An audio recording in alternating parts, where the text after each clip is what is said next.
Ladies and gentlemen, it is my pleasure to introduce Garner Ted Armstrong of Ambassador College with The World Tomorrow.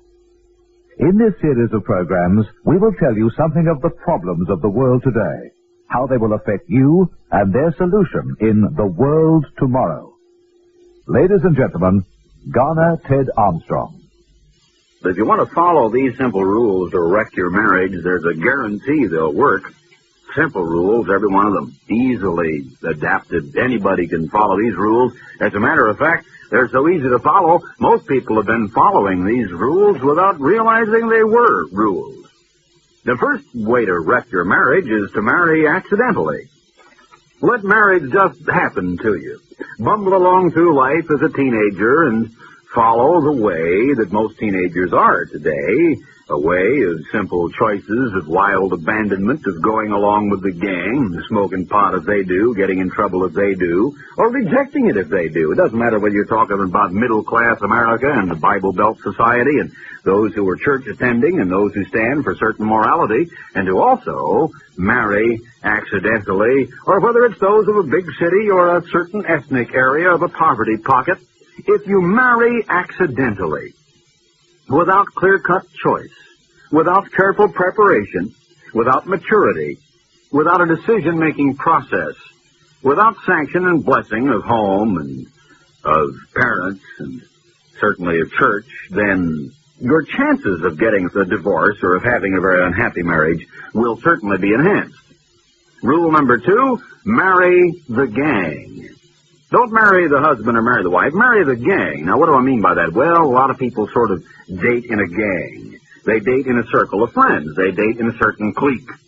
And more as they go together, and going steady is getting to be quite commonplace clear down into the very earliest grades in junior high school or even the last grade of grammar school anymore, you just become, well, tolerant enough of each other, familiar enough with one another that your going together is accepted as a part of the school, as a part of what happens in the hallways, a part of what's around, a part of the scene, like, you know what I mean?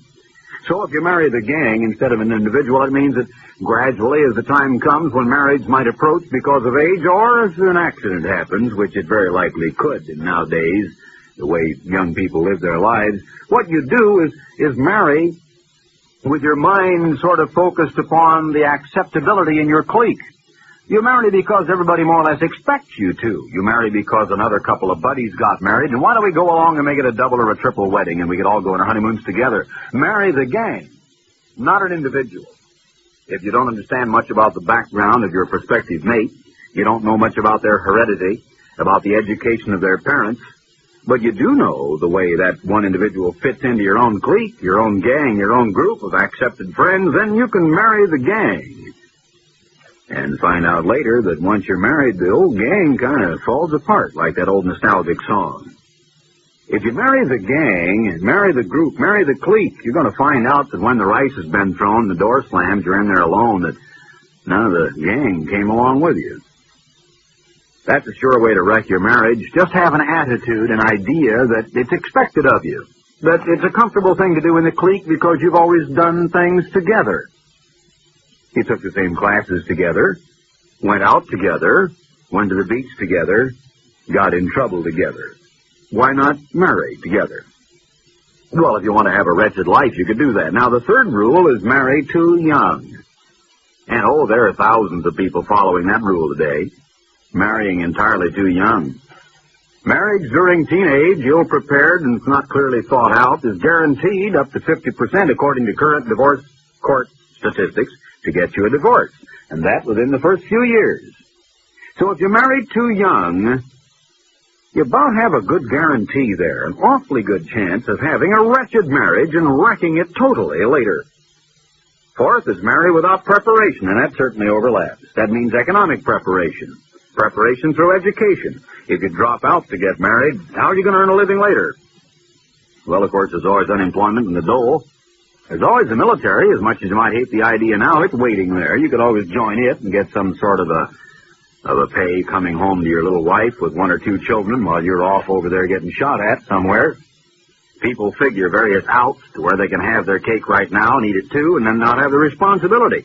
So if you marry without preparation, you own nothing. You have saved nothing. You don't own an automobile, and if you do, it's probably an old used one where the upkeep, the maintenance, and the gasoline is costing you more than the thing is worth. So if you marry without preparation, your chances for a perfectly wretched young married life are excellent. If you marry without putting it off long enough to get yourself on a stable, solid financial base, to prepare by not only having a job, but a job that leads toward a career, one that is secure, one you like, one you're excited about, one you're enthused with, or at least if you're not, one that you're sure enough is a temporary stepping stone, that there will be another a little later. Some kind of preparation pays off. Marriages that were unprepared for, not clearly thought out, where no counseling was obtained, where parents weren't involved, where there wasn't ownership, where there wasn't a little bit of savings, where there wasn't an economic base, some sort of definite preparation. It's going to be a pretty unhappy situation. Oh, but we think sex and love will solve everything. So that brings up rule number 5. Marry out of compulsion. Marry to give the baby a name. Marry because society expects it of you. That is, at least that part of society to which some people still adhere, or still feel some sort of loyalty toward. Marry because people expect it, because she demands it, because her parents do. And if that's the only rule, if that's the only reason, then you could wreck your marriage. Of course, that takes a good bit of commentary, because there are any number of cases where that might be right, and where the lessons ought to be learned, should be learned thoroughly, and have not been learned in sufficient time. Another rule is to marry someone who has deep-seated emotional problems or physical problems, and insist that love conquers all. That marriage will solve your problems. Emotional hang-ups, horrible, uncontrollable temper, abuse of drugs, crying jags, feelings of repression, of worry, neuroses, psychoses, fears of this or that, trying to escape a sharp mother's tongue. Marry for these reasons. Marry someone that has a deep-seated emotional problem, maybe every now and then has a physical aberration of some sort. But convince yourself that this thing is sitting by the bedside and holding her hand or his hand and looking into the loved one's eyes will conquer all the ills. You can be guaranteed a pretty unhappy marriage. Now, a rule on how to break up a marriage once you've married, if you've married for all these reasons that are wrong ones, would be to always follow the rule of overlooking your own shortcomings, but constantly criticize your partners. First, before I go into this thing of how to wreck a marriage already contracted, let me state that every one of those rules for marriage, for how not to marry, you should call it, can be overcome. Every last one of them could be overcome. Marrying without preparation, well, both partners could get busy and prepare a little too late if they really recognize what their problem was. Marrying too young, well, you know, people inevitably grow up, and sometimes early marriage is one way to do it the hard way. Marrying the gang, well, you discover very quickly you haven't done that, so why not just forget all the notions of pink fluff and of teenage romance and go on into the hard, cold world where adults really live. Marry accidentally? Well, accidents do happen. And once they've happened, you can pick up the pieces and go on. Marry out of compulsion? Well, maybe it was a compulsion. In this case, it was right because the mistake came earlier, and marriage in itself was not the mistake. What happened previously was, and maybe you can still bail yourself out of that situation with correct understanding and kindness and forgiving. But once you have been married, if you continue to live with the accidents, you continue to live with the lack of preparation, you continue your youthful aberrations and notions, you continue the idea of the gang, and you still don't prepare, then you're going to have all kinds of problems. Now, if you are married, you can follow these simple rules suggested by eminent psychologists to find yourself in the divorce courts very quickly. One rule to follow would be overlook your own shortcomings, and the way you do that is continually criticize your partner. The best way, any little kid finds out playing in a sandpile, to destroy suspicion against oneself is to point a finger in the opposite direction. The best way to get around all the things that are wrong with you is to talk about what's wrong with him or her. The best way to answer an argument is to dodge the issue that is brought up by talking about a new issue. A besides, or a because, or an anyway, or a you always do, or an old remembrance, a convenient drawer of past sins you keep back there in the back of your mind, or any time someone levers a finger of accusation at you, the way you are doing right now, you go to your convenient drawer that is labeled tired old sins, tired old faults, perennial problems. You take the drawer out, you sift through there for a particularly juicy little event that you remember way back, and you say, well, I remember when this or that happened, and there you go, beautiful. Overlook your shortcomings, justify your own sins by pointing out the shortcomings and the sins of others. Rule number 2, don't analyze your problems. Take your own ill feelings out on your wife or your husband, and if you possibly can, always do it in front of the kids or in front of relatives or guests.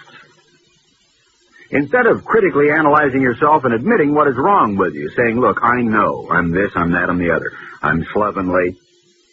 I'm happenstance about our home. I'm not on time. I'm not considerate. I'm this, I'm that. And begin to actually admit it. Put it down on paper and say, look, this is the way I am. This is my profile as a mate. Admit it to yourself. And then say, I've got to change. No, don't do that if you want to wreck your marriage. Just take your ill feelings of pique, your feelings of hurt, your lip is cranked down, you're about to walk on it, your feelings of self-pity that are so human, so normal, so natural, and what you do is just rise up in spiteful jealousy and anger and take them out on other people. Little kids don't think, they cry. They're a bundle of emotions. They don't act, they react. And a lot of married people are just like that. They don't act, they react. They bumble along accidentally, and when something happens, they react to it. They don't make life happen. They let life happen to them. So if you refuse to analyze your problems and try to overcome them, you'll probably always be taking your ill feelings out on your wife or your husband, and especially you'll try to do it in front of other people, so they will see your peak, and you can even share those attitudes and problems with some fellow on the job or some gal where you work or the neighbor lady who is also a frustrated young wife. Rule number 3 on how to wreck your marriage. Never share your deepest feelings. What's the matter? He says. Nothing, she says. When obviously, by that excruciating look, everything is the matter. What's the matter, honey? She says. Nothing, he snaps as he comes in from the job and slams the door, kicks the cat, and throws the goldfish on the lawn. Well, maybe he doesn't have a lawn. Maybe he just flushes them down. But whatever it is he does, she knows by his looks and by his actions that everything is wrong. Something's certainly terribly wrong, and he says nothing. So don't share it. Don't say, well, guess what? And expect that the mate would sit down and listen and perhaps even commiserate a little bit if you needed it and deserved it. If you never share your feelings, especially about those most intimate disappointments in life, and just sit down and talk about it in a friendly way, but keep them to yourself and make your loved one feel alone and isolated, you're guaranteed to head right straight toward a divorce court one of these days. Of course, that won't hurt anybody. Just both of you, very, very deeply and irretrievably. Any children that are involved, hideously and enormously. Your family and all of your friends. Church, home, school, society, and the whole nation. Destroy a home, you destroy the nation eventually, and we're seeing that happen in America. So, yes, people are hurt when other people divorce. Don't kid yourself about that. Now, if you want some rules on how to have a happy marriage, the complete opposite of these rules that I'm giving you, which you can certainly see by way of analogy, I would think, and you can see the opposite of them, then write in for this free booklet we have for you on Your Marriage Can Be Happy. Now, this is good advice. It's showing how truly rare it is to find happy marriages today, but it brings you the true perspective of the modern Western marriage crisis. Yes, there are the incredible statistics here, but more importantly, how to make a marriage work. Everybody wants to be happy. It shows why our marriages are a mad marriage go-round, what's happened through the media, the new feminism, and the idea of, well, either the pulling and the tugging of one religion or another with regard to birth control, or perhaps the arguments from the the people that advocate a no birth increase and also these things of trial marriages from clerics and the like. It's all here. Why shattered homes and why family life is falling apart. The story of the very first destroyed home is here, but more importantly, those direct, useful laws of how to have a happy marriage. Now, this booklet you can read in one sitting. And especially, let me just appeal to you, if you are about to get a divorce, you certainly owe it to yourself. It's your life. You can do what you want to with it, of course. But what about a last-ditch, just give it a chance. One last-ditch effort on your part. This booklet can't, I guarantee you, contaminate you in any way. You don't have to believe a word of it you don't want to believe. You're a free moral agent. But you ought to read it. You ought to at least look at it. And it's absolutely free. And we won't ever bug you for this or that or dun you for anything. No bill comes. It's absolutely free of charge.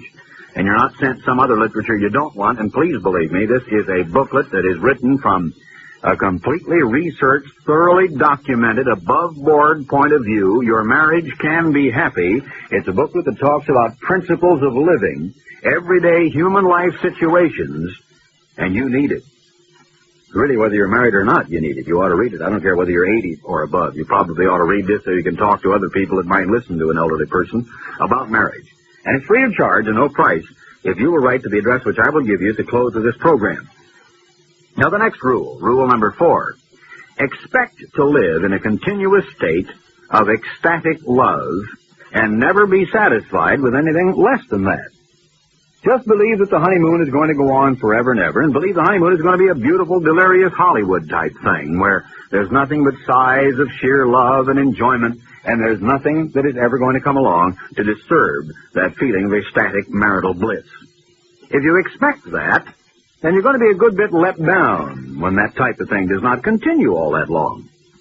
And a lot of young married people do expect that. And counselors, divorce lawyers, and those that are dealing with it, such as psychologists who talk to people and their deep emotional hang-ups involved in marriage and why they want to absolve their marriages, have put that down as one of the major rules. They find that so many people expect the honeymoon to go on forever. And women especially seem to be so totally let down when it does not.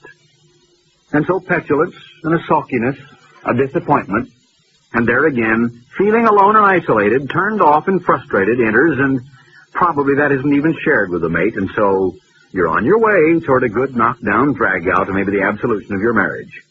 Another rule that was set forth was regarding your mate as a competitor. For attention, on the job, for earning money, a rival intellectually, and continually compete for attention from the mate and from others, and also continually compete for success. Now, especially if you're in the kind of a job situation where your income is nowhere near enough to even support yourself by any means, according to the way you want to live, and you figure the little woman ought to get out and help it. What if she's making more money than you? I admit that's a very rare case, but there are such cases. What if, on the other hand, she has a few women's lib ideas, and he's making a little more than she is, but doing really about the same kind of work? You ought to write for this booklet on Your Marriage Can Be Happy and find out about some of these rules, and also this booklet on the new feminism. Have women ever really had their rights? And it's free of charge. It's thoroughly researched. It tells about some of the national and some of the smaller organizations that have been cropping up recently on this women's lib of the new feminism movement. Was marriage invented by men to subjugate and to hold women as chattels and to keep them as veritable prisoners in the home?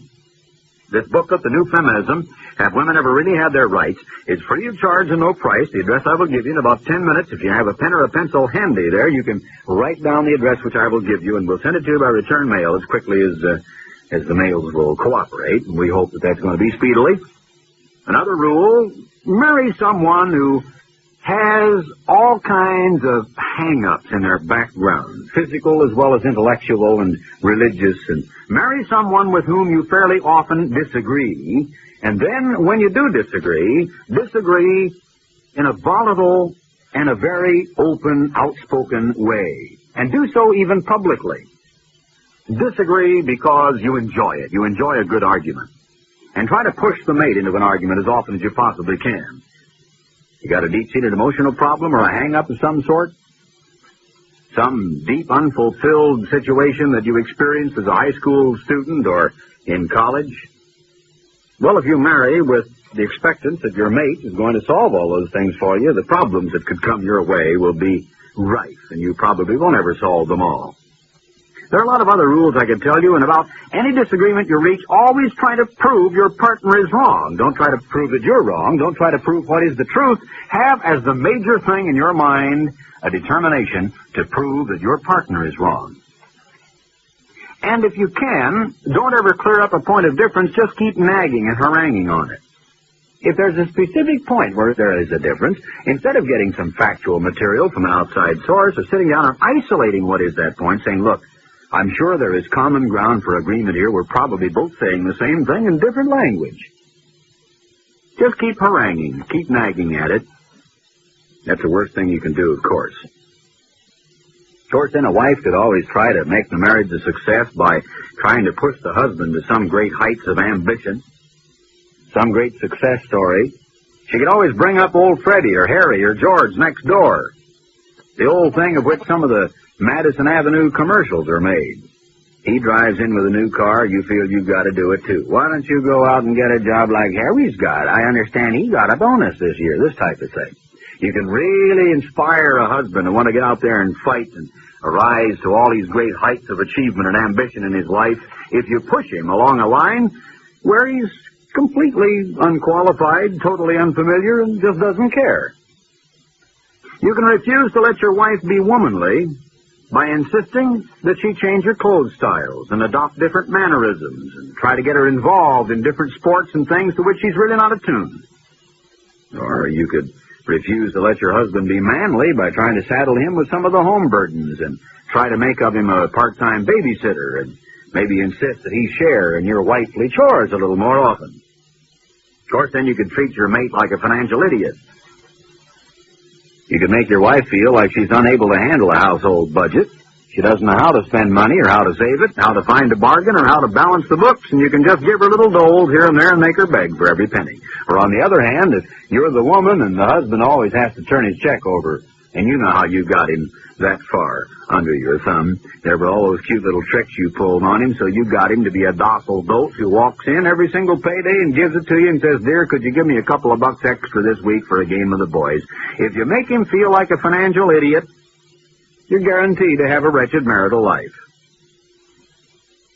Then there could be the young newlyweds who always put what mom says ahead of what the husband says or what the wife says. Always bring your parents into your family arguments and family decisions. Matter of fact, go to the telephone and call mother, check up and see what she would do, instead of confiding in your mate, getting his decision. If you do that, you're guaranteed to have a pretty unhappy situation. Then you can continually, at least 2 or 3 times a day, at least at every meal, at least every morning as he's going off to work, or every evening as you're talking about her meal she prepared, you can correct your mate and work endlessly at changing his or her image, at improving your mate, making them different than they really are. Of course, you could do all these things all at once by just being selfish, self-centered, and insist that marriage revolve around your own personal likes and needs and desires. Let marriage be the way you always envisioned it, the way you always wanted it. That's a good way to have a wretched marriage. Of course, then you can always throw up all these things you've had to tolerate. You can always tell your mate anytime you have an argument, boy, you're this way and that, and I've had to put up with this and that, and I've just had to give up everything. Then you crank out your lower lip and think of a dozen more beautiful arguments, get that convenient old drawer labeled with past problems, faults, and sins, and throw it all over the room, and there you are. You've got a beautiful problem on your hands. Well, you can write for this. By return mail, you'll receive it free of charge the moment we receive your name and plainly printed return mail address on the outside of the envelope. We'll send you the booklet on the new feminism and the booklet on your marriage can be happy. Now, we have a free booklet that has been prepared very painstakingly after extensive studies and surveys into young teenagers' dating habits, the subculture of teenage of today, why it is that such a broad generation gap exists between young people and their elders. It talks about dating and dating habits and how the patterns have changed over the past few years. How instead of the traditional date of a young fellow who takes the girl to a certain place for an avowed purpose, just a thing of getting together in groups The kind of a group party, sitting around waiting for something to happen, and this type of thing has begun to occur. Showing also the tremendous influence of drugs and hallucinogens and various narcotics on young people's minds today. Showing the changing social patterns of teenage, and why, in one great manner of speaking, the generation gap has occurred, and why it is there isn't enough communication between young people and their parents. This booklet on modern dating, The Key to Success or Failure in Marriage, is a wholesome booklet that will give you concrete direction as your parents on how to school and to educate your children about the right kind of social contacts and leads toward a wholesome and a happy marriage. Let me tell you this much about Ambassador College in Pasadena, California. In the years, it's about 20-some years now of operation, I imagine there have been several hundred marriages as a result of simple social contacts on an undergraduate student level. And upon graduation and later on in life, people who met on Ambassador's campuses married. And they received the kind of teaching that is in this booklet. And as a direct result of that teaching, only one out of those hundreds of marriages ended up in divorce. And that's a sort of an unusual record when you look at the divorce statistics of today. In Los Angeles County, it's generally every other one. In other words, for every marriage license, there is also a divorce proceeding that is instigated. And in the nation as a whole, it's rapidly getting to 1 out of 3. About every third home. Illegitimacy, 40% of teenage brides expecting when they get married. And this doesn't make for happy marriages because 50% of those teen marriages are broken up in the first 5 years of marriage. And that's demonstrated in this booklet as well by graphs and charts and statistics. Now, the statistics are almost endless, and this is not just a statistical study by itself, but it also shows the part of the automobile and the part that it plays in the new mobile society and the dating customs and practices of young people. And it tells about the right kind of a date. You don't have to agree with it, but you ought to look at it. You ought to read it. And it's absolutely free of charge. There's no price for it.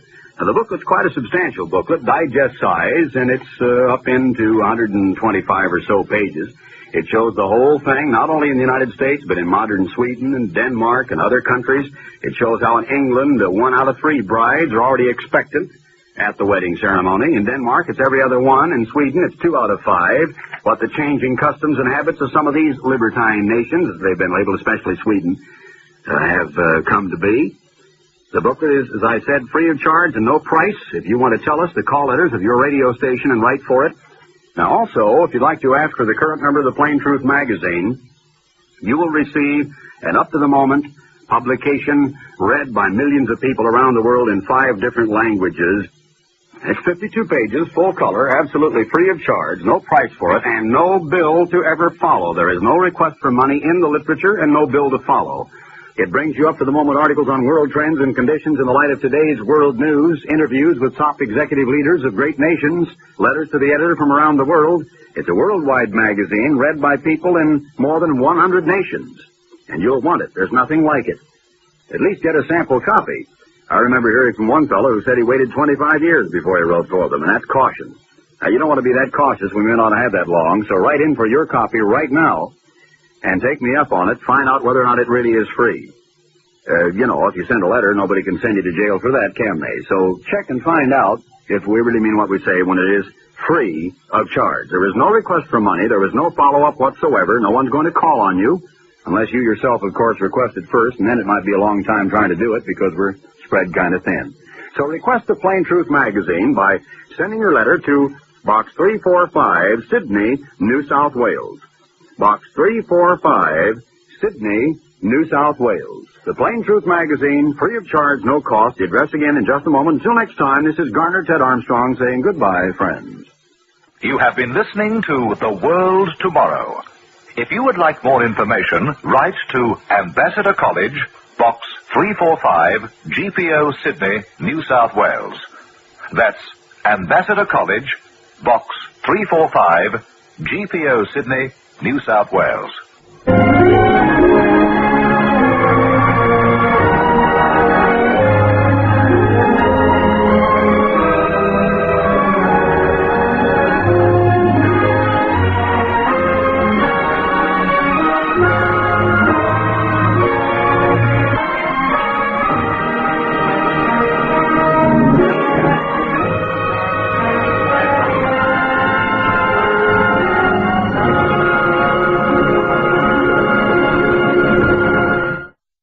Additional programs and literature available at hwalibrary.com.